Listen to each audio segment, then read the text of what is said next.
Этот предмет нашли среди древних артефактов, и он не должен существовать, потому что он выглядит как телефон. Но прежде чем мы разберемся, что именно перед нами и какие объяснения могут существовать, стоит сделать шаг назад и посмотреть шире, потому что этот объект далеко не единственный в своем роде. За последние 200 лет было найдено множество так называемых невозможных артефактов, предметов, которые словно оказались не в своем времени, и в десятки. И каждый из них ставит перед наукой один и тот же неудобный вопрос. А что, если мы чего-то не знаем о собственном прошлом? Начать стоит с явления, которое объединяет все подобные находки. Речь идет о так называемых неуместных артефактах, или, как их называют, out of place artifacts. Этот термин был введен американским натуралистом Айвен Сандерсон в 60-х годах 20 века и с тех пор прочно вошел в лексикон как сторонников альтернативной истории, так и скептиков. Оопарт — это любой предмет, обнаруженный в геологическом или археологическом контексте, который противоречит общепринятой хронологии. И именно к таким находкам, по мнению некоторых, можно отнести и этот странный объект. С первого взгляда ничего необычного, но если присмотреться, его поверхность покрыта странными символами, похожими на древнюю письменность. Проблема в том, что ни один исследователь не смог их прочитать. Более того, по некоторым данным, этот объект может быть гораздо старше, чем сама идея подобных технологий. Как такое вообще возможно? Совпадение? Подделка? Или мы смотрим на вещь, которая просто не вписывается в нашу историю? Сегодня мы попробуем разобраться, что это на самом деле. История этого артефакта начинается не в музее и не в официальных отчетах археологов, а с утечки. Несколько лет назад в сети появились странные фотографии. На них предмет, найденный якобы во время раскопок на территории древней Месопотамии, недалеко от руин Вавилона. Источник снимков неизвестен. Они не сопровождались ни научной публикацией, ни комментариями специалистов, только короткая подпись «Объект извлечен из культурного слоя, датировка уточняется». Сначала на это никто не обратил внимания, таких сенсаций в интернете хватает, но затем начали появляться детали. Один из пользователей утверждал, что его знакомый участвовал в экспедиции и видел этот предмет лично. По его словам, объект находился среди типичных находок, фрагментов керамики, глиняных табличек и бытовых предметов. Ничего необычного, кроме него. Артефакт якобы лежал на глубине, соответствующей слоям, датируемым тысячами лет назад. И самое странное, он не выглядел как случайно попавший туда современный предмет. Наоборот, его поверхность была покрыта налетом и следами, похожими на естественное старение. Позже появилось еще одно утверждение. После обнаружения объект быстро изъяли и ограничили доступ к информации. Никаких официальных заявлений, никаких подтверждений, только исчезнувшие обсуждения и несколько сохранившихся изображений. Именно с этого момента история перестает быть просто странной находкой и превращается в загадку. Если все это правда, то перед нами предмет, который не должен находиться в древнем слое. Но если это вымысел, то кто и зачем создал настолько детализированную легенду вокруг него? Когда первая волна обсуждений немного утихла, внимание переключилось на сам объект. Если отбросить легенды и слухи, остается только то, что мы можем увидеть своими глазами. И именно здесь начинаются самые странные детали. Форма артефакта почти идеально повторяет очертания современного мобильного телефона. Прямоугольный корпус, четко выделенная зона экрана, ниже блок, напоминающий кнопки. Слишком знакомо, слишком удобно. Но при этом ни одна деталь не выглядит полностью современной. Поверхность кажется грубой, словно вырезанной или отлитой вручную. Края слегка неровные, а весь объект покрыт текстурой, напоминающей следы времени. Как будто он действительно пролежал под землей очень долго.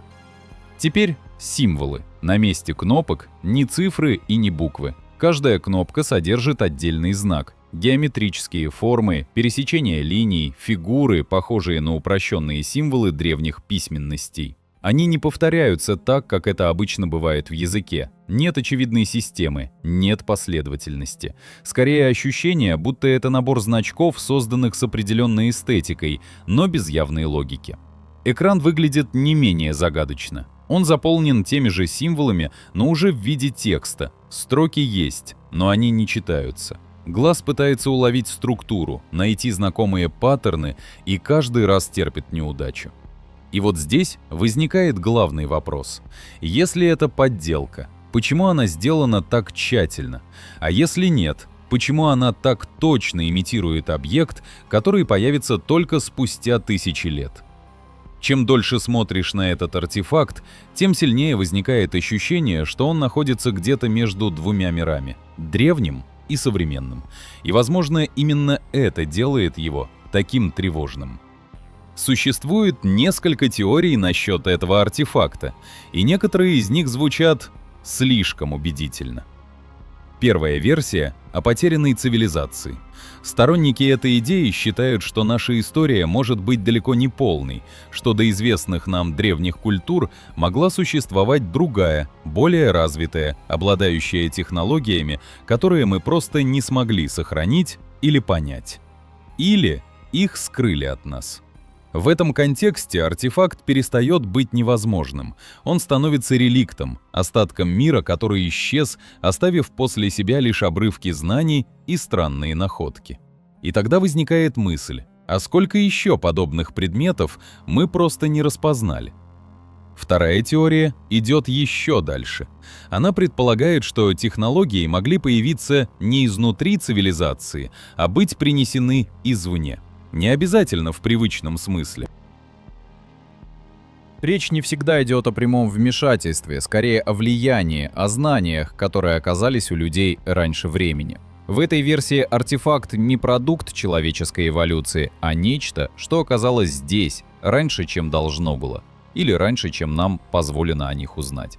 Кстати, как считаете, не странно ли, что развитие нашего поколения стремительно быстро достигло прогресса в сравнении с прогрессивностью предыдущих столетий? Напишите свое мнение на этот счет в комментариях, будет очень интересно это обсудить и сделать разбор на эту тему в следующем видео. И, наконец, самая спорная, но и самая притягательная идея – путешествие во времени. Что, если перед нами не древний объект, а современный, который каким-то образом оказался в прошлом, потерянный, забытый, оставленный? Возможно, это звучит как фантастика, но именно эта теория лучше всего объясняет одну странную деталь, почему форма предмета так точно совпадает с тем, к чему мы привыкли сегодня. И если хотя бы на секунду допустить, что это возможно, то этот артефакт не просто загадка из прошлого, это сообщение. Только вопрос в том, от кого. Но чем больше пытаешься понять этот объект, тем больше вопросов возникает.